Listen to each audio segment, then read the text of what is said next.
College basketball and NBA, they might be turning their eyes to postseason, but Texas softball, they're just getting started. We've got a lot of analysis coming up on the 1-0 Sports Show. Texas finally 1-0, finally riding for the brand.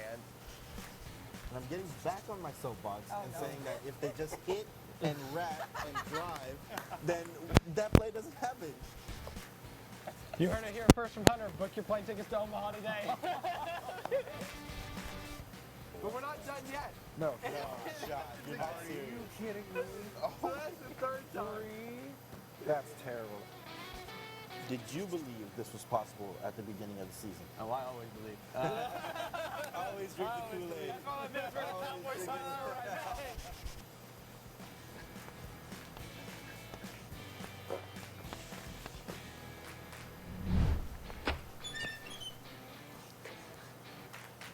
Welcome into this 1-0 Sports Show on this lovely Friday morning. I'm Adam Ogburn, joined alongside by Manny Ramirez. Manny, how are you doing this morning? I'm doing great. It's so great to be a Friday.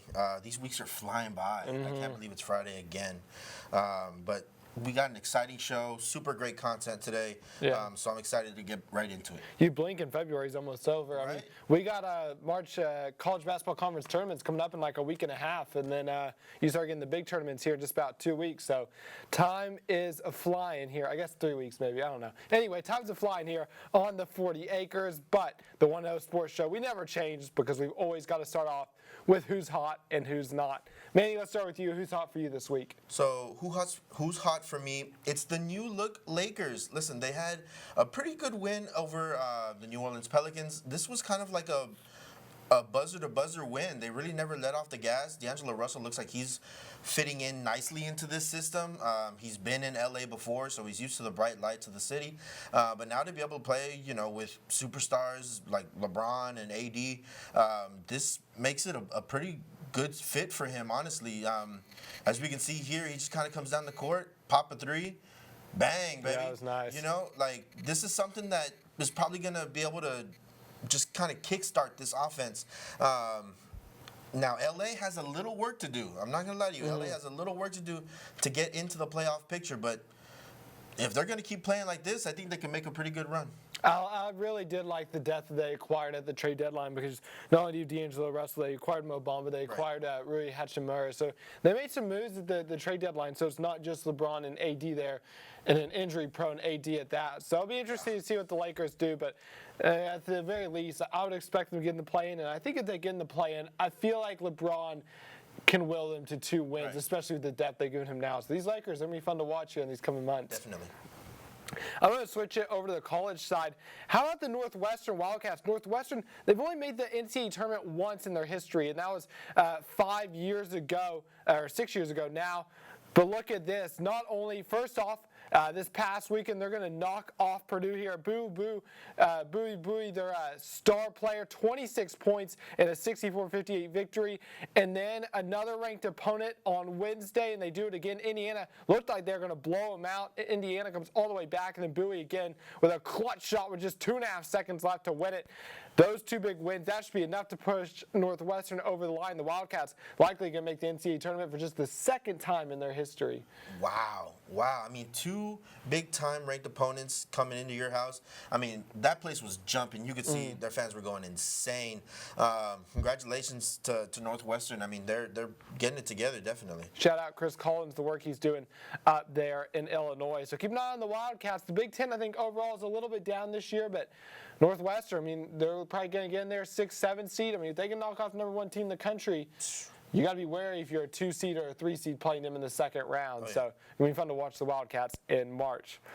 Well, we've been a little bit positive. Now we got to spin it to the other side. Manny, who's not hot for you this week? I'm going to stick with the basketball route, and I'm going to go the San Antonio Spurs. This hurts to say as a person who grew up watching the Spurs, but it is rebuild season, and it's probably going to be rebuild season for a little while. I'm not going to lie to you. They are currently on a 14-game losing skid. They are about 27 and a half games back from first place, and they're about 13 games back from the next closest opponent, which is funny enough, the Lakers. But I think that those 2 teams are going to have drastically different seasons, especially after this trade deadline. Yeah, it just hurts. It's no longer the era of Manu and Timmy and Tony. It's going to be a rebuild season for the Spurs for a while now, and I feel like teams with smaller markets, it's going to be like that, especially with the Spurs. I think there's only one win they care about. That's going to be the lottery here in about 4 or 5 months. They want Victor Wembanyama, so they're going to have their eyes on that. I know there are a couple NBA teams that are kind of tanking for him, so it'll be interesting to see. But, yeah, probably rebuild season for the Spurs. We'll have to see how long Pop's going to stick around for it. Yeah, definitely. I mean, well, anybody will agree, right? Popovich is one of the greatest coaches ever. No doubt. Ever coached. No doubt. But yeah, this is a rough season for the Spurs. Well, I'm going to flip it over to baseball now for my Who's Not. There are a couple rule changes. There's some rule changes that came out this week, and I have to say they might be all terrible. The bases are bigger, which is fine. But first of all, they outlawed the shift, which I have a massive issue with, because if you can't hit against the shift, I mean, you're getting paid to play professional baseball. Right. So if you're getting outs because they're in a shift, that's your fault that you can't hit to either side of the field. So that's my take on that. They've still got the runner on second rule for extra innings, which I think is incredibly dumb, because then you can just win on a single. They've got, I guess, the pitch clock is fine. They probably need that. But they're limiting pickoffs, which I think is weird. And then they also limited some of the pitching motion. So I know Luis Garcia, who does his famous Rock by Baby, that's going to be illegal. That's going to be a balk now. So MLB, they're just, I don't know. I don't like it. I hate the shift rule. That's my least favorite. It's the same thing with NBA guys when they have a low free throw percentage. Like, get in the gym and practice your free throws. Same thing with MLB. If you're hitting the shift every time, then learn how to hit the other side of the field. You're getting paid money. That's all you're doing for a living. Yeah. So, I don't know. That's my take. I didn't love the MLB rule changes, especially not the shift. No, I completely agree with you. This is something that, I mean, obviously everybody's talking about how MLB has, or at least baseball in general, has taken kind of a backseat to the more, I guess you could say, exciting, action-filled sports. And this just feels like they're just slowing the game down more. I get the base change, maybe like that equals more runners on base. Yeah. And that gives you maybe more opportunities to score. But, I mean, pitch clocks and I mean, these pitchers probably have had this motion for their entire careers, to be completely honest with you. And now you're going to tell them to completely change it. This is going to cause some problems. They're trying to speed up the game, but it's almost like at what cost? And then the shift is trying to get more offense in, but I just think you need to learn how to hit the baseball. It's limiting teams' defensive strategies, and I don't love it. So anyway, that's my take on the new MLB rules. We'll see how they play out in actuality. Now let's move on to what's trending. It's been a couple days. We've kind of settled down in America, but it's time. We've got to talk about the Super Bowl, since that happened between the last one show and this one. Man, it was a heck of a game. Came down to the very end. Chiefs winning on that last second field goal. Do you think this is a Super Bowl to be remembered for the ages? Ah, man. Honestly, it was a great game. Don't get me wrong, but it will always be tainted by the last, holding call at the very end. People are going to talk about that more than the game its actual self. There were problems with the field. I mean, it was just it was a very good Super Bowl, especially because, they had that back and forth for the entire game. It wasn't necessarily like a blowout from one side or another. I will say, though, I would say it's probably going to be remembered because Rihanna did her thing. Yeah. Absolutely killed it. No, she was great. And she was wonderful. But, yeah, that flag at the end and then kind of just a little chip shot field goal to win the game, that's going to probably taint it. So I don't know if remembered for the ages, but a good one nonetheless. I think that's a good take. I think it was a really good Super Bowl. It's a tough way to end it. Yeah, you bring out the field. That's a great point. That field was terrible for a Super Bowl field. I mean, there were guys slipping all over. Jake Elliott slipped on a kickoff, and it looked like he almost did damage to his ankle. He was lucky to walk away unscathed from that. But just a heck of a final couple of drives, too. I mean, Patrick Mahomes, the Chiefs go touchdown on a 75-yard drive. Eagles punt it back. Chiefs go touchdown with that big, I think it was the longest punt return in NFL history that got them down the red zone. Then the Eagles go right back, go 75-yard score again, and the Chiefs, it looked like they were going to kick it that field goal on fourth down that was going to set up for another Eagles drive. But unfortunately, that holding call, I think it does slightly taint it. Is it the right call? Maybe. It's probably a holding by letter of the law, but they hadn't really been calling ticky-tacky holds. Yeah. There was another one I saw early in the game. I can't remember if it was first half or second half. It was Juju Smith-Schuster was kind of running that hitch across the middle on third down. And there was kind of a similar kind of tug, kind of some contact there. They didn't call it. So just kind of interesting that you call it a ticky-tack foul with the game on the line. Right, yeah. And Juju wasn't catching that ball. I don't think if he was held or not. Mahomes overthrew it by a pretty good amount. But definitely a really good Super Bowl. I think all the fans probably enjoyed it, but probably left with a little bit of a bitter taste in their mouth with the way it ended due to that controversial holding call. Talking about controversy, there was plenty of Texas softball this week out in Clearwater, Florida. So if you're not aware, NCAA softball sometimes, especially in non-conference play, teams will agree to a drop-dead time, which helps teams keep their travel plans. So basically, if the inning's not done by, let's say, 3 o'clock, then they'll just revert to the score at the previous complete inning. So if you're in the top of the 7th at 3 o'clock, they'll say, all right, we'll go to the score at the end of the 6th, and that'll be the final score. Well, Texas had that going on against Kentucky. They went to extra innings, so they were in the 8th inning. Kentucky scores 3 runs in the top of the 8th, and then the delays begin. We've got a lovely 45-second compilation. This is Kentucky scoring, and the rest of the video is just Texas stalling. But anyway, we see mound visits. We see Mike White leaving the mound, only to come back out and then make a pitcher's change. We see pinch runners in the bottom of the 8th inning for the runner on first and the runner on second. We see batters stepping out of the box. Kentucky had to end the 8th inning by leaving the third base early just to get to the bottom of the 8th to try to meet the time. So a lot of gamesmanship here by Texas. Manny, I just explained a whole lot. Do you think this was just Mike White taking advantage of the rules, or was this almost more kind of on the unethical side of things? I think it's just taking advantage of the rules. I mean, right, we say a win's a win, right? And so if, obviously you take those 3 and you just kind of negate them. But, I mean, this it's not going to make people happy, but it's a little gamesmanship. It's there because for a reason, and if he's smart enough to say, you know what, let's go ahead and just keep this game stalling, then, good on him, good on his staff. But yeah, no, it's not going to make anybody happy. Yeah, I didn't love the move just because it's non-conference play, and I think when people look back on this, I think it would have looked. It just looks worse than I think if they would have just lost 7-4, just because of how over the top it was. If they had made one pitching change, maybe slowed it down a little bit, but this was 4 or 5 delays where it was just kind of getting ridiculous. And the game ended, by the way, I didn't mention this. The game ended on the drop dead time with 0-2 count and 2 outs. Mm-hmm. So I mean, you're within probably a minute of finishing the game. So yes, he's taking advantage of the rules, but kind of like the Super Bowl, it just leaves a really bitter taste in your mouth. And I think it almost reflects worse on him and the program than if they would have just said, hey, we lost 7-4, because everyone's looking at that as a 7-4 loss, and now you just have all the questions on the ethical side of it on top of it. So I didn't love it, but the Texas softball team is talented, and they're gonna be fun to watch this year. Oh yeah, for sure.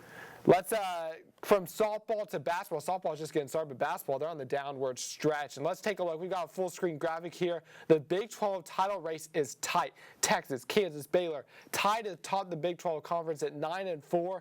Manny, you see the remaining schedules. You see a lot of orange ranked numbers. That's a sign of how good the Big 12 is. Yeah. I mean, whose conference is this to win, you think? This is really difficult. Obviously, you see Baylor's got the most ranked opponents. Mm-hmm. Baylor and Texas, yeah, each with 4. The most ranked opponents. But I think just for the reason that we've seen over the season so far is that Texas makes really great adjustments in the second half or at halftime to really come out the second half and play just a completely different brand of basketball, to be completely honest with you. Marcus Carr is really finding himself as a scorer and as a facilitator. And Timmy's going to be Timmy, to be completely honest with you, and he's going to be a force. Yeah. He's going to be a force down low. So I think if Texas can make enough plays, I think this is Texas' chance to win the Big 12. The only thing that makes me nervous about Texas is that 2-game stretch at Baylor, at TCU, because I think Baylor's got a pretty hard schedule because they got to go at Kansas and at Kansas State, and then they got to come here to Austin, and they got to, they host us in Waco, and they also host Iowa State in Waco. I think that's a pretty tough draw at the 2 Kansas schools. I think Baylor probably fade a little bit. I think Kansas has a really, really favorable schedule. I think what Texas might end up coming into is a game here at Moody Center in that final game where they're down a game to Kansas, and if they win, they get a share. So that's kind of where I see the most likely thing. I think it's going to be hard for Texas to run the table over the next 4 games just going at Baylor and at TCU. I think it's going to be hard to win those back-to-back. TCU's been on a little bit of a downward slope, so I think Kansas has a little bit more favorable schedule, especially because they get Baylor at home, and then West Virginia and Tech should be 2 teams they're beating up at Allen Fieldhouse. So I think the situation, when we get down to the end of things, I think it's going to be Kansas up a game, but Texas has a chance to take a share with that huge game at Moody Center. That's going to be an electric game for sure. Oh yeah, if you are on campus, you got to go to that game definitely. But one thing that we've always talked about is the Big 12 is easily the toughest division to play college basketball in. Yeah. Any team can be any team. I know we say this a lot, but legitimately in this conference, I would not be surprised if, like you said, if Tech ended up beating Kansas or something like that. These are really good teams. So, like you said, Kansas has that more favorable schedule. Yeah. But if it comes down to that last game, the Moody Center is going to be rocking. Definitely home field advantage for sure for Austin. Texas, the Corral has made that certain point. Well, that's going to do it for our first block, but when we come back, Michael Alvarez is going to join the panel for his 1-0 debut. He's going to help us have some fun and break down the highlights of the week. You won't want to miss it. You're watching the 1-0 Sports Show. You're watching a live sports presentation of Texas Student Television. It's a lovely evening in Austin. Texas Longhorns, Texas A&M Aggies. This is a rivalry game, high intensity, high scoring. Puck drop, we're off. Both of these teams are very fast. Big collision on the wall there. Now a little advantage for Texas. Shot in the middle.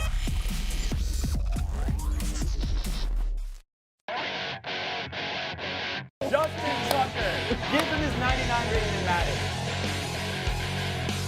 Football team plays outside. There is no roof, so they have a pretty high ceiling. So I think Texas tennis team has a high ceiling. Texas, as everyone should.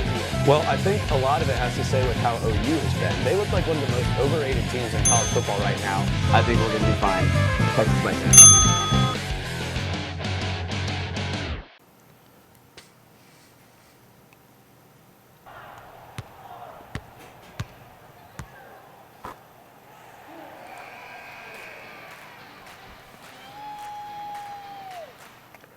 Welcome back into the 1-0 Sports Show. Michael Alvarez joined the panel. Michael, how are you doing this morning? I'm doing good. I'm happy to be here. It's a little bit of a cold morning, but I think we'll get through it because we got the heater on in here. Defending Crossfire champ, too, making his 1-0 debut. So catch him on Crossfire next week at 9 o'clock. So we'll see if he can go back-to-back. But we're going to test out his highlight judgment skills here with our Versus segment. Me and Manny bringing some highlights of the week. And Michael's going to tell us which one he thinks best fits the category.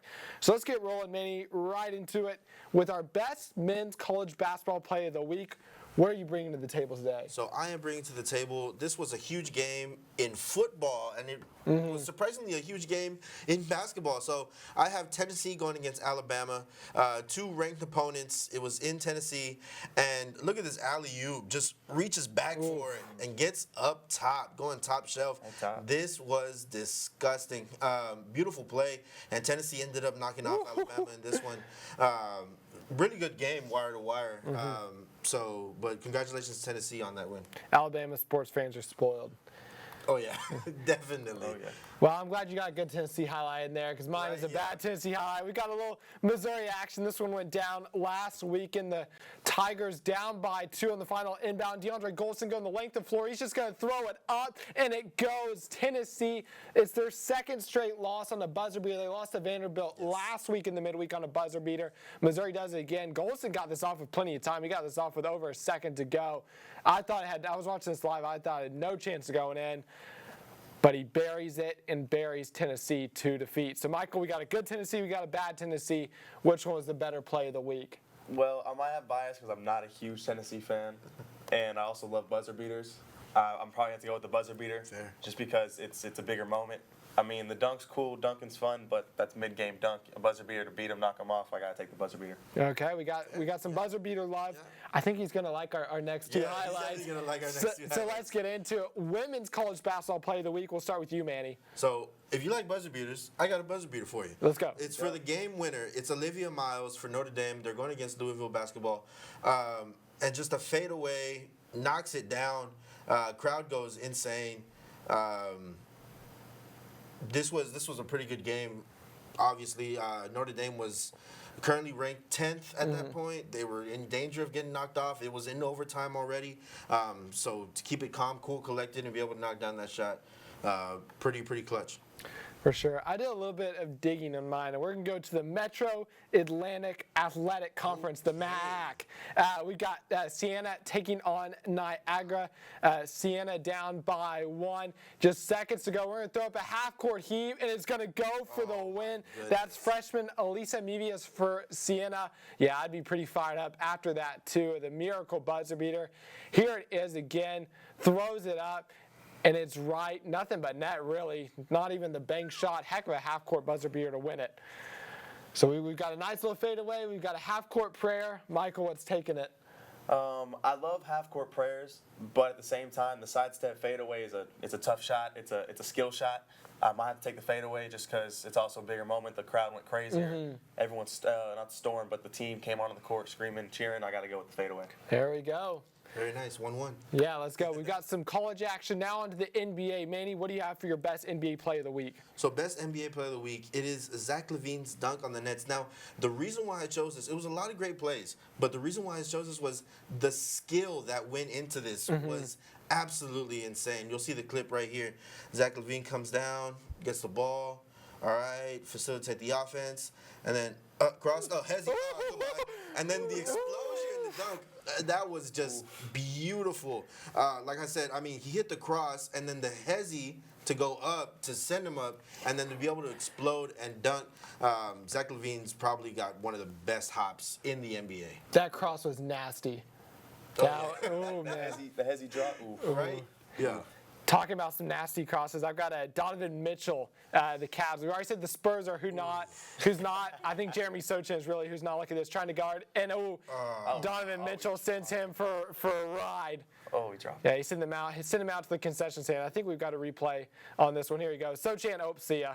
That's tough. Yeah. Sochan's not going to want to see that highlight again. No, he is not. So we've got some murder on the basketball court, really, for both highlights. So Michael, which one was nastier? Zach LaVine. I mean, he had the drop, the hezzy. Ooh, that was a dirty hezzy, and then he showed his hops as two-time dunk champion.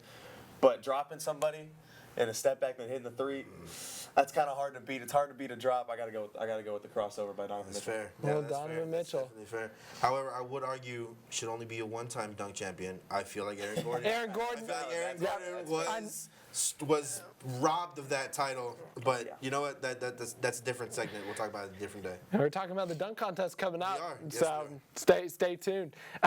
We've had a lot of good highlights, right? I think it's time. It's time for the blooper of the week. Manny, let's start with you. So I'm actually going to go tennis. We don't talk about tennis a lot, but I'm going to go tennis. And I'm going to go Alexander Bublik, who smashes his rackets. It was a rough match for him. Here we go. Right, frustration. Over and over. Over and over, right? Okay, cool. Well, he's got it out. He's got it out of his system. We're done, right? Like no. Poor racket. Wait, we got any more? Oh no. Oh no. Not the second one. Oh, please. on. Okay, but you're done, right? Like not a third. Oh my goodness. Please don't do a fourth. Please don't do a fourth. At this point, you might as well kill them all. Yeah. So hey, why not? Okay, we're gonna play tennis. Great. I like how, you can see in his bag. There's like 7 of them, and he's like, I'm gonna have to smash about 4. He better have a good sponsorship deal. That's all I'm saying, man, because that's a lot of rackets to destroy. Yeah. All right, this was a heck of a story. We're going to go down. We got some SWAC basketball action, Missouri Valley State, Alabama A&M. Let's roll the clip. So watch this cheerleader. She's circled in red right there. She's going to do a little stunt, right? Okay. But Alabama A&M's Dalen Smith, it kind of gets in the way a little bit. Cheerleader doesn't like it, so she's going to go have some words with him. She kind of walks out. She walks down the court, goes and confronts him, give him a little shove, and security. Security doesn't like that. They said, oh no, we're not doing that. Cheerleader gets ejected from the game. A little bit tough, and then even worse for Missouri Valley State. She walked on the court and confronted the player. That's why she got ejected. Even worse for Missouri Valley State. They go on to lose this game on a buzzer beater. So a little bit of a rough game all around. So Michael, what you got? What's the worst blooper of the week? I've never seen a cheerleader be ejected. I've never seen someone tech her up. I don't know, do something, get her off the court. I mean, she had a valid reason though. She's doing her stuff. He's doing his stuff. He got her way. But the killing, I understand maybe breaking your first record, right? Out of frustration. But let me walk to the side and break another one. Yeah. And then another, and then another. So I got to go with the tennis one just because it was just too funny. That was some real rage. Normally after your first, you still have to walk to go get your other ones. You should have been like, That's usually like the calm down walk. Yeah. Still upset, and we still wasn't having it at all. Dang, man. I got to go with the tennis rackets. Yeah, man. Well, sweet. We're two apiece. Yes, so let's end it. We've got the best miscellaneous sports play of the week. So we could choose any sport that we have not covered yet in this highlight segment. So Manny, what sport did you go for? What's your highlight you've got for us? I'm gonna throw it to the ice. I'm gonna go hockey for this one. So I'm gonna go Brent Burns for the Hurricanes, putting on the moves. Some savvy veteran. Look at that. Get out of there. Some just beautiful stick work on that one. Honestly, you dip right, you come left. Then you dip right again, and then left again, and then laid it off to his teammate to get a little rebound goal. That's going to be my miscellaneous sports play of the week. I'm going to go for some softball. We've got some two Texas teams going now. We got Tarleton State and Prairie View A&M. Absolute barn burner in this one. I think Tarleton's up by 10-0 by the time this highlight starts. But look at this double play skill. So we got diving across the middle, and then look at the splits here at first base to complete the double play. We got Morgan Medford making the diving, grabbing the Mackenzie Peterson, showing off her athleticism. Here's one more look at it. Just a great dive, but even the splits. Oh man, look at that athleticism at first base. So. What do you like, Michael? Do you got softball? Do you got hockey? Who's taking home the prize? Two sports I don't usually watch, and two sports I could not play at all. Do not know how to skate. Even a little bit. When it comes to hockey, if I want to watch any type of hockey, it's them fighting. That's my favorite. It's them going hands and doing something. And on the other side, I grew up watching softball because my sister played. And the splits, the double play, first of all, is already impressive. And then to reach out, to get the out, and literally do splits, something I could never probably do ever. Nope. No flexibility at all. But I'm going to have to go with the softball one. Yeah. That was just very impressive. Yeah, that was very, very impressive. Just the way that, she full committed it. Yeah. Just went all the way low, snagged. The concentration also to not only, split, but also to bring in the ball as well. Yeah, that's a different level. Shout out Tarleton softball, man. So big, making some big moves on the big stage. Well, Michael, thank you so much for joining us. But don't worry, he's not going anywhere. He's going to be back. We've got some BS or Real Talk coming up. We've got some predictions coming up for the rest of the year. We've got basketball, football, and soccer all represented. You won't want to miss it coming up on the 1-0 Sports Show. We've got Texas running back Trey Newton, Alabama student journalist Robert Cortez, and everything you need to know about the big matchup at Darrell K. Royal Memorial Stadium tomorrow. It's all coming up on the 1-0 Sports Show. I'm getting back on my soapbox saying that if they just hit and wrap and drive, then that play doesn't happen. The Colorado Buffaloes, they haven't won a game all year until this right here in overtime against the Cal Golden Bears. But we're not done yet. No shot. You're not serious. Are you kidding me? So that's the third time. That's terrible.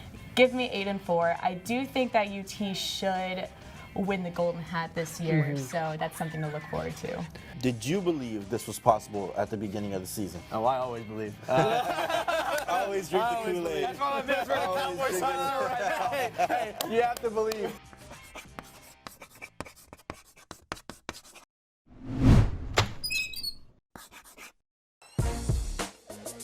I think this game it was Aaliyah Matharu who hit a 3 with 5 left to go. Serving and defensive coverage. This Texas team is a team that everyone knows struggles behind the service line, and those points lost to service errors could cost this team. Coach Sark, lately you're not hearing all gas, no brakes a lot on the 40 acres. It's about relationship building. This is about building family. It's getting this team to mean something to the community.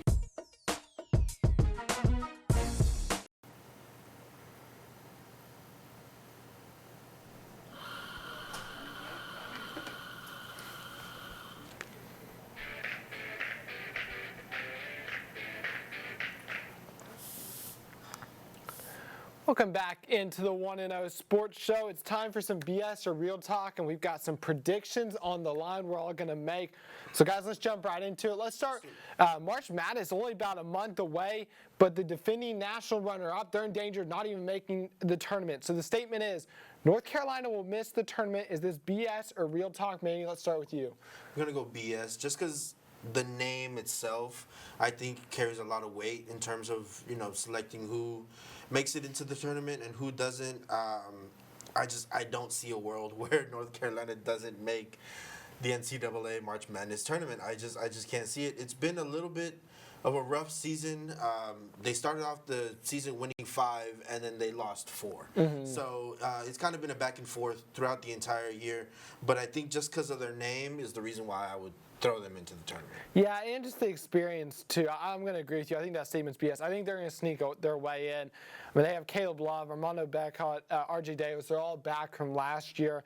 They have some interesting games down the stretch. They play ranked NC State, they play ranked Virginia, and they play Duke. So they knocked off NC State earlier this year. So if you can just win 1 or 2 of those big games, and then get a couple games, win a game or 2 in the ACC tournament, I think they'll be good. But it's not going to be pretty. I think they're going to be probably a 9 to 11 seed on the range. But hey, they went to the national championship as an 8 seed last year. So I'd say don't count the Tar Heels out. But just because of the returning talent they have, I think they'll find a way to sneak in. Definitely. Michael, what about you?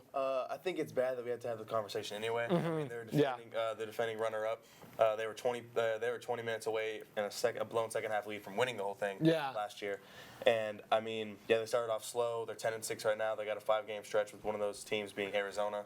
I think on the road, maybe at home. I don't know. And they finished off with Duke, obviously a rivalry game, even though Duke's not having too much of a hot year either. But I think what you're saying, they just win. They win one of those big games. Yeah. And they beat the team. They beat the teams they need to beat. I mean, with the big name that Manny mentioned, I think they should get in. Yeah. It'll be interesting to see how the Tar Heels will fare. Now it's from college basketball to the NBA. One of the hottest teams, or the flashy teams, I should say, the trade deadline were the Phoenix Suns going out and acquiring Kevin Durant. Will this help Chris Paul win an NBA championship before he retires? Is that BS or real talk? Michael, let's start with you. Is CP3 getting a ring? I mean, look at the situation. They're basically the 2017-2018 Warriors. They added Kevin Durant already with 3 All-Stars. They're already mid-season. They're a top 5 seed, I'm pretty sure. I mean, if he can't win a ring with the talent he has around him, then we have to talk about the problem maybe he might be. Right. I mean, since he's been in Phoenix, he's been to the finals. He lost that. Yeah. They've been in the playoffs. Lost a heartbreaker last year in a Game 7, not even close. Luka is that was embarrassing. His father.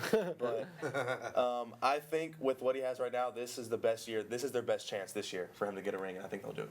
I'm going to say BS. I just think the NBA is too crowded, and what worries me about the Suns is with guys like KD and even CP3, I'm just worried about durability down the stretch because it's going to take probably 6 or 7 games to win any of these series. And you just wonder, an injury at the wrong time could really derail them, especially when you have teams like the Nuggets, like the Clippers, I know the Warriors have been struggling, but you can never count stats. Right. You've got the Grizzlies, up-and-comers, and then you look across the East. The East is not as loaded, but it's going to be tough to knock off either the Celtics or the Bucks in the final. I just feel like he's going to come up just short again. I'm just worried about durability, and that's why I'm going to say BS. I don't think he gets that ring.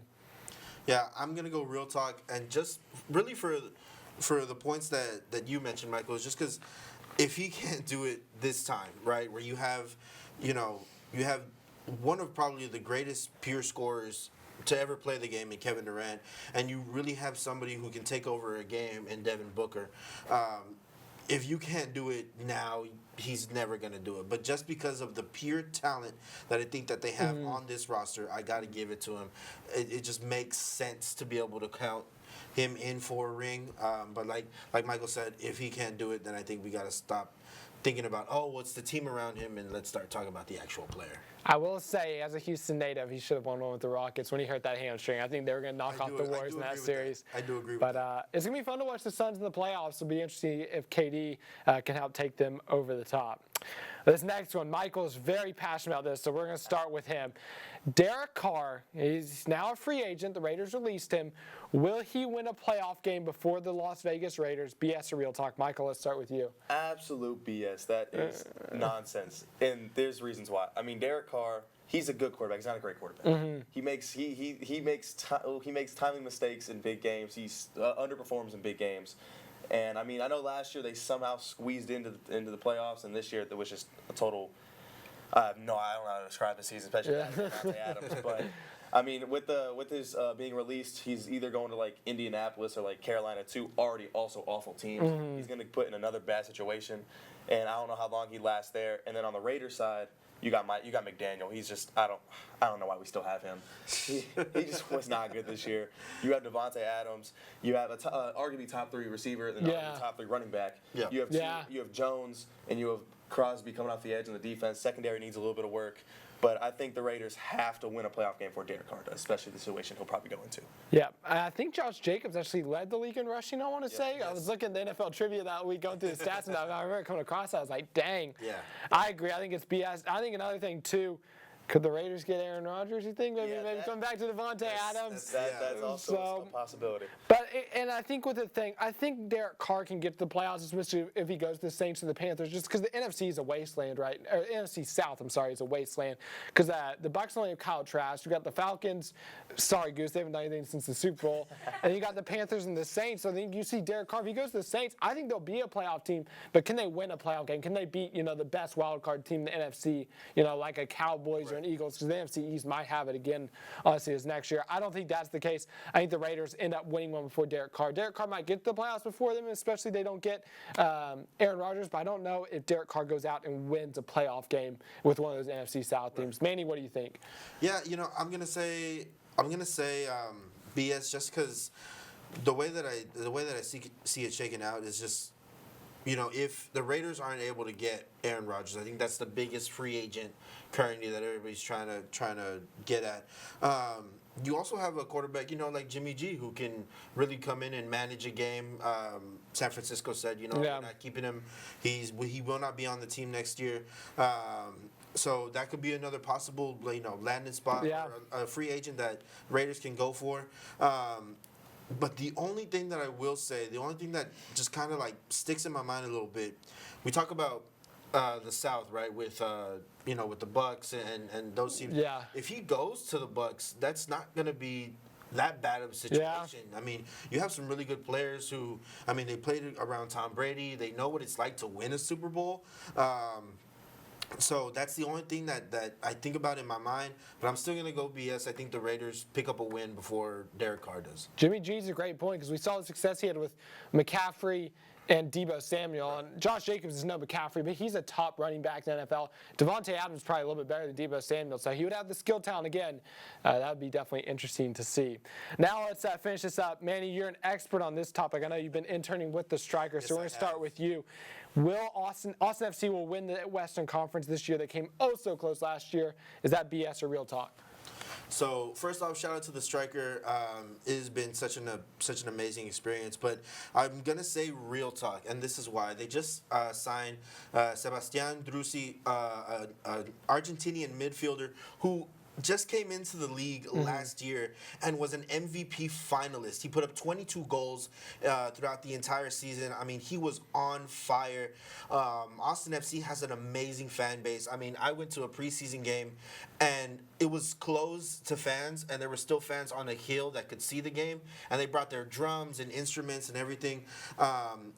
Obviously, you have to talk about LAFC, one of the toughest and probably most stacked squads in the MLS. But I think, with the parts that they're surrounding, as well as they also started signing some veteran players to kind of give this young squad a little more experience.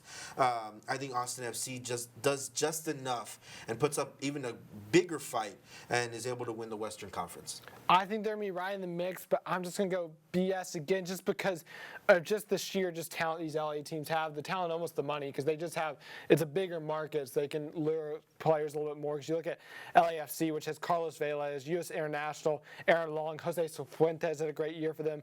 Last year, LA Galaxy sold Chicharito. They just signed Douglas Luiz, who's a star in the Champions League for several years with Shakhtar Donetsk and then I believe Bayern Munich. So I just think the star talent's going to be a little bit too much. But I think Austin FC is going to be top 3 or 4 team again in the West.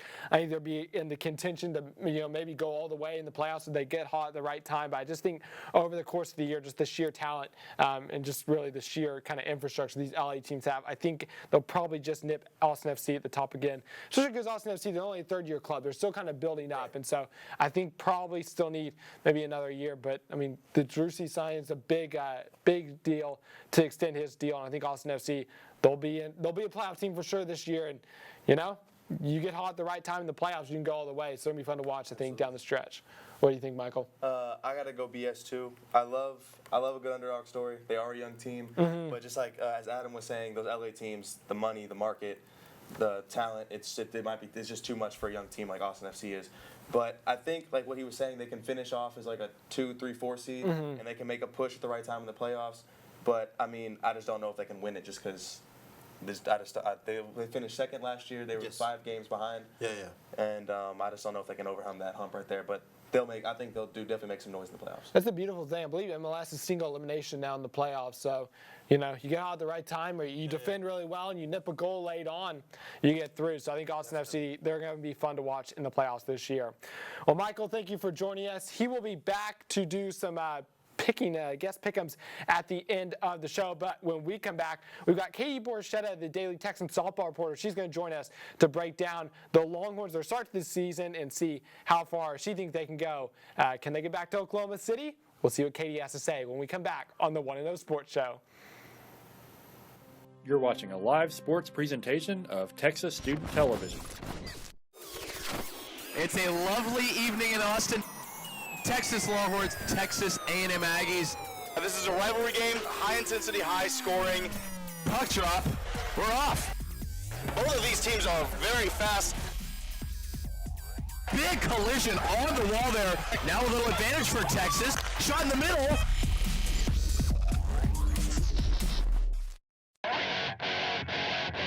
Justin Tucker, give him his 99 rating in Madden. Football team plays outside. There is no roof. They have a pretty high ceiling. So I think Texas tennis team has a high ceiling. Texas, as everyone should. Well, I think a lot of it has to say with how OU has been. They look like one of the most overrated teams in college football right now. I think we're going to be fine. Texas by 10.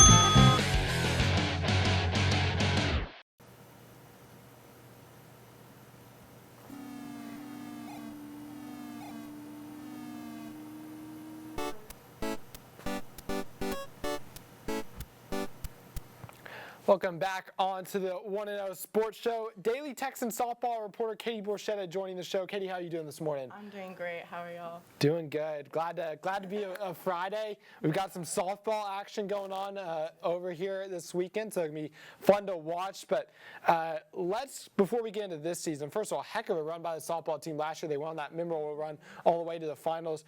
Katie, can you kind of fill us in what key additions and departures the softball team had this past offseason? Yeah. So I feel like Jefferson obviously is a really notable departure that we got going on. She's not professional.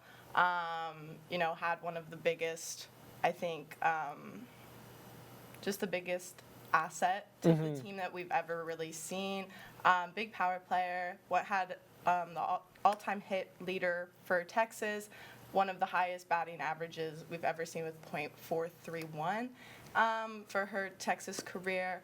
And I don't know, I think the team's talked a lot about missing her and stuff like that. And then obviously, I I cannot say it. Mary Iacopo? There you go. There you go. I swear I've been looking at it forever. Yeah. But, she was obviously, All-American honors at both Texas and Oregon, where she both played. So I think she's really, really important. And then for arrivals, both freshmen, I think Leighton Good and Vivian Martinez have played amazing games just from what we've seen alone. The Clearwater Invitational, they both killed it. Vivian Martinez is such a strong, I think, and consistent when she's hitting and stuff like that. So yeah. 431 batting average is insane. That is yes. That's so crazy. So yeah, definitely Janae Jefferson. She's going down in the Texas history books. Definitely. Texas has played 4 Power 5 opponents in the last week. What was your biggest takeaway from that leadoff classic in Florida? The only thing I feel like I have to say about that is it's not over. I feel like a lot of people think that last year was maybe a fluke or we shouldn't have gone as far as we did, and now losing those big players that I had mentioned earlier, we shouldn't be as good. But it just shows, I think, that there is a team there is chemistry, and it's just gonna get us to go as far, maybe even further than we can. You know what I mean? So. Manny and I were talking about this earlier in the show. I believe it was their last game down in Clearwater. Had a bit of an interesting ending with the whole drop-dead time controversy against Kentucky. Kind of, what was your take on that? I mean, was Mike White, was he smart? Was he, just using the rules to his advantage, or was it something that kind of left you with a bitter taste in your mouth? What was your kind of take on it? I thought it was. I've never seen that before. I didn't. Yeah, I was figuring out what was going on during. Yeah. But I thought it was. It was interesting for sure. It was very, I think it was smart on his part. Do I think it's completely ethical? I feel I don't know if I can answer that. But it definitely did leave the bitter taste in my mouth. I'm like, I just want to watch the game, not, Mike White run out and change the pitchers again or something. So, but it was interesting for sure. But I do think there was some strategy there for sure. Definitely strategical, man. He was figuring every way he could make adjustments, pitch runners. Yeah, I didn't even mention the eye drops earlier. Showing the batter stepping out of the batter's box to get eye drops. So I will give credit to Mike White that he found every way to stall a softball game. So what's that signal, right? You hey. Yeah. It's are your eyes feel dry? I'll send out that suggestion to you. Yeah. So why don't you go ahead and name a player or two that you think will really be a leader on the Longhorns, and one that fans should be really become more familiar with as the season starts? Okay. Well, I feel like our fans should know all of the softball players. Let's go. When it comes to women's softball. But then also Alyssa Washington, obviously. I think she was really prominent, obviously, last season. And now that, again, those people that we talked about earlier kind of stepped away, I think it's her time to kind of step up and lead the team a little bit more. So I'm really, really looking forward to that. And then also sophomore Mia Scott, I think, is really, really great. And I think she will lead the team so much. She's on the top, the little watch list. Yeah. National Collegiate Player of the Year. Wow. So that's really, really cool. She's the only Texas player on it. So I was let's go. I think she definitely has the power to lead and stuff like that. She has a really good mindset. I think they got it with them. So, and fans should definitely keep an eye out for them. Yeah, so it was really cool to see how Texas fans rallied around the softball team as they made that run up in Oklahoma City last year. And so you hope that continues into this year. So we talked about a couple of the star players, but Katie, who's the Texas player that you think is going to have a breakout season this year that fans will kind of get to see kind of grow before their eyes? Yeah, breakout season. I mean, I still am going back to the freshman that we talked about earlier for sure. I really, really enjoyed watching Martinez play. With that strong hitter. I really also enjoy Mac Morgan. She's a transfer student. She's really cool, really good pitcher. And during her first tournament with us, she only, in the first day at least, she only gave up 1 run. So I was like, I can't really ask for a much better game than that. So. Shout out the transfer portal. Right? Yeah. Seems like every Texas team is making some crazy moves in the transfer portal, right? You got to take advantage of it, that's for sure. Absolutely. Everybody wants to come to Austin, man. What do you say we can learn about the Longhorns in the Texas Classic coming up this weekend? Can we learn about them? Probably just how they're going to play, I think, at home, with the fans. So fans need to come support. But yeah, just kind of, I guess, how they are in their like home atmosphere and stuff like that, how they work together there. I think that's really, really prominent. So yeah. It's a busy weekend. I think 5 games in 3 days. Yeah, there are. First one's today at 3. There you go. Is that Nebraska, Omaha? I believe so. Okay. Yeah. I know they're here this weekend, so it should be interesting. So, but yeah, definitely be fun to see how the home crowd comes out and supports them. And then final question, we always do this with all the Daily Texan reporters, and they always love us for this. What are your expectations for the softball team this year, and can you make a prediction for how far you think they'll go in the tournament? I mean, I don't want to make any prediction. They're winning. Hey, let's go. I feel like you have to put that into the atmosphere that they're going to, and you have to have that mindset. So yeah, that's all I can say about that. What's going to be the keys for them, you think, going all the way? The key? I guess just keep putting in those eye drops or something. Let's go.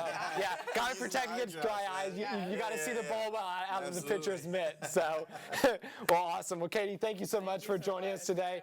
Are you out at McCombs Field this weekend? I am. I'll be there at 3. There you go. Yeah. She's got a busy weekend ahead of her, so we're going to let her get prepared for that. Make sure she gets her eye drops in before she does all her riding. But, Katie, thank you for joining us this morning. Appreciate it. When we come back, we're going to wrap up the 1-0 Sports Show. We're going to pick the best games of the week. And we're talking a little bit NBA All-Star Weekend as well. Michael's rejoining the panel, so you definitely won't want to miss it. You're watching the 1-0 Sports Show. We've got Texas running back Trey Newton, Alabama student journalist Robert Cortez, and everything you need to know about the big matchup at Darrell K. Royal Memorial Stadium tomorrow. It's all coming up on the 1-0 Sports Show. I'm getting back on my soapbox saying that if they just hit and wrap and drive, then that play doesn't happen. The Colorado Buffaloes, they haven't won a game all year until this right here in overtime against the Cal Golden Bears. But we're not done yet. No shot. You're not serious. Are you kidding me? So that's the third time. That's terrible. Give me 8-4. I do think that UT should win the Golden Hat this year, so that's something to look forward to. Did you believe this was possible at the beginning of the season? Oh, I always believe. Always drink the Kool-Aid. That's one of the best Cowboy signs right now. Hey, you have to believe.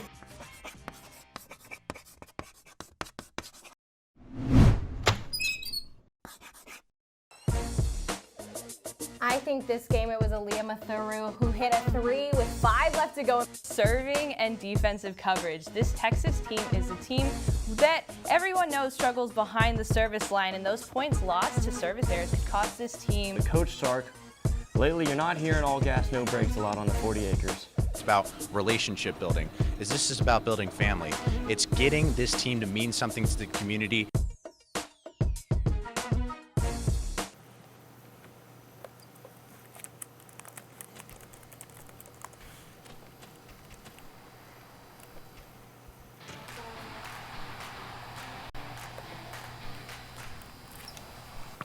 Welcome back to the 1-0 Sports Show. Michael has rejoined the panel, and it's time to go through some of the top games of the week. We've got some men's basketball, we got some NBA All-Star game, and we got to pick the 2 Texas basketball games. So let's jump right in.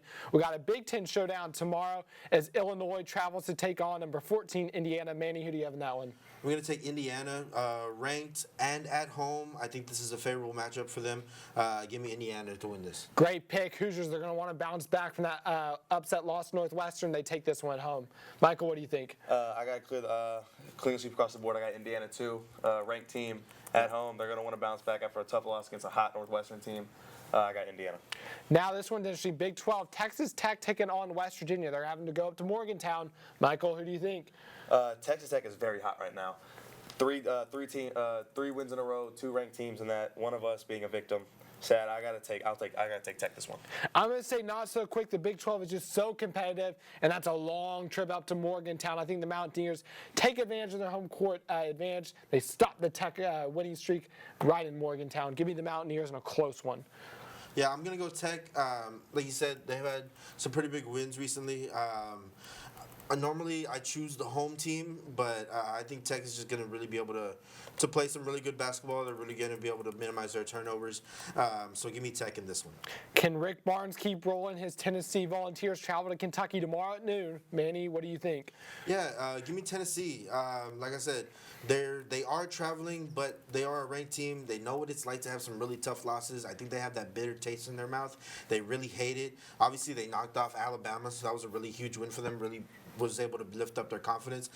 So I think they come into Kentucky and they win this one. That was a huge win against Bama. I thought they may be a little bit rattled after those losses to Missouri and Vandy. They looked like they bounced back, and Kentucky's down this year. They're real down. Yep. Give me the Volunteers over John Cal's Wildcats. What do you think, Michael? I got another Queen sweep. Kentucky's had a very up and down year, might be even a rebound type of year.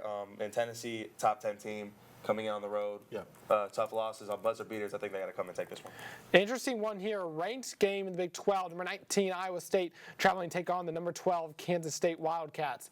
Michael, who's your pick in that game? Like I've said all year, and to myself personally, Iowa State's a home team.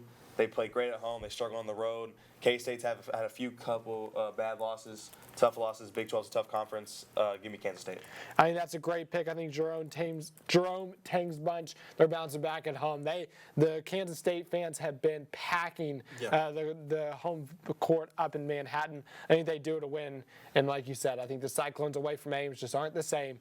Give me the Wildcats in that one. Yeah, I'm going to help y'all complete the sweep. I'm going to go Kansas State as well. Like we talked about, I mean, like we said, Iowa State is a home team, and Kansas State I think is really going to be able to take advantage of that, and just end up playing their brand of basketball instead of trying to play catch up. A lot of Big 12 action here. Oklahoma State traveling to take on number 22 TCU. Manny, who's your pick in that one?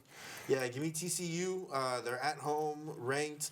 Like we said, they've been kind of iffy here and there, but against Oklahoma State,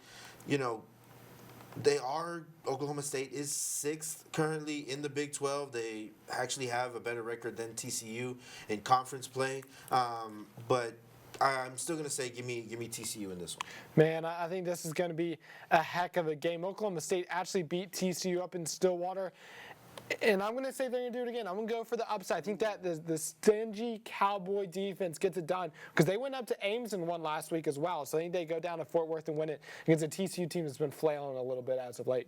Michael, what do you think? I think I have to go with the upset too. TCU is, I think I've dropped 4 in a row. They're really struggling right now. The Big 12 is a tough conference to play in.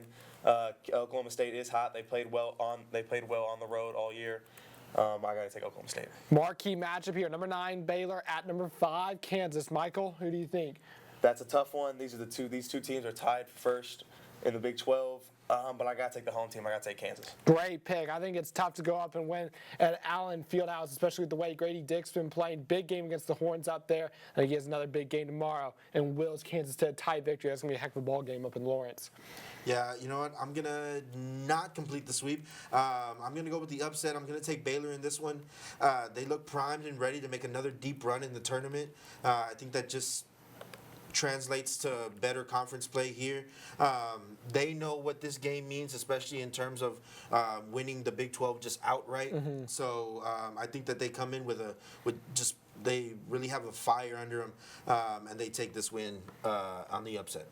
Well, interesting. We're going to move over to the NBA. We got an interesting dunk contest lineup. We've got KJ Martin from the Rockets, Jericho Sims from the Longhorn. We got Mac McClung, who's on a 2-way contract. I don't think he's even played some minutes in the NBA based on what I was being told.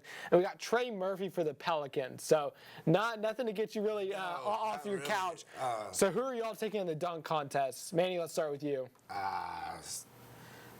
I honestly don't know the names like as we're talking about. I think there was a lot of better people you could have named for this. But go ahead and give me KJ Martin. I'm going to take KJ Martin in this one.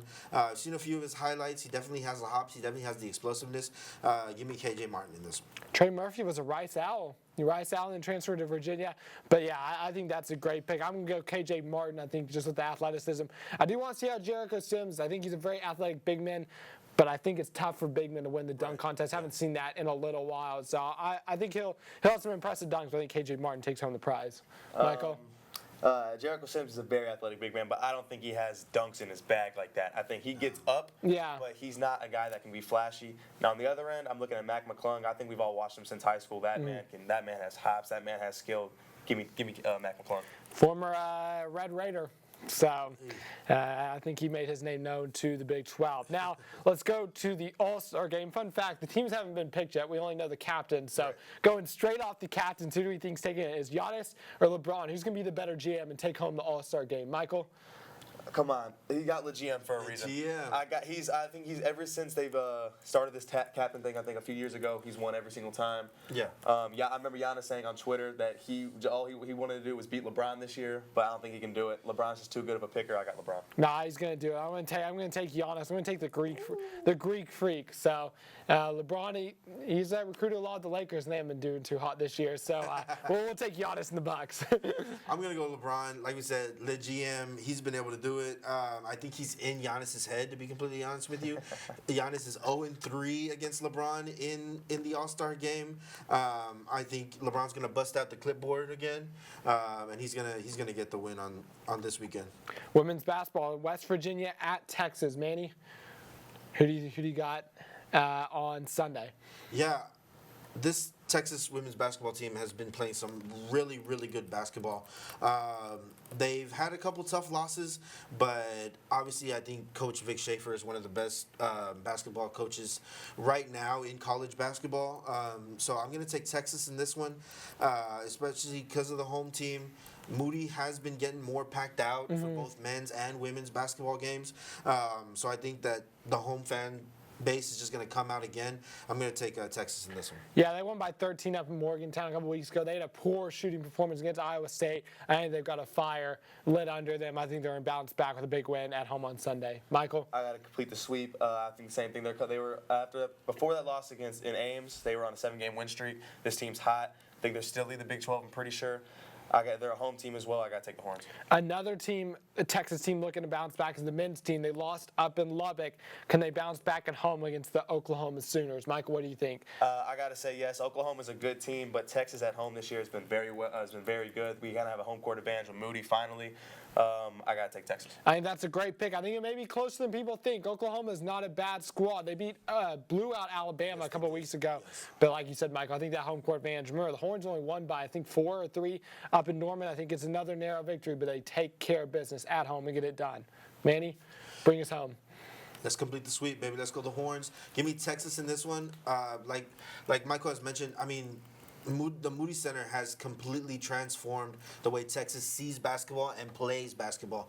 It's a completely different atmosphere from the Drum. The Drum fans felt kind of like separated from the game almost. Now you're right on top of the court. I think that, again, Texas has been having a great season right now, and again, like we've talked about, all these teams who've had tough losses. Now they have this fire lit under them. I think Coach Terry's going to be able to really rally his guys, and I think they win this one, especially because Red River rivalry. It's always going to be a good time. So if you are in Austin, Moody is the place to be on Saturday. They need this one too in that Big 12 title race. Yes, it's going to be tight, coming down to the wire. Well, guys. Fantastic words this morning. This was a lot of fun. Same time next week? Same time next week. Let's do it. Let's go. Well, thank you so much for joining us on the 1-0 Sports Show this morning. Big shout out to CeCe Rodriguez, who's keeping us in line backstage, and Samantha Pearl, who's running everything over at Master Control. Big thanks to Katie Borchetta for coming on and breaking down some Texas softball with us. Michael, thank you for joining the panel. Great 1-0 debut. And remember, catch him on Wednesday night, 9 o'clock Crossfire. Will he defend his championship? Also catch Press Box coming out on Tuesday night. They'll be recapping those 2 big Texas basketball games we just talked about. But for Manny Ramirez, I'm Adam Ogburn. Have a great weekend. Watch some Texas basketball and softball, and we'll see you here next Friday morning.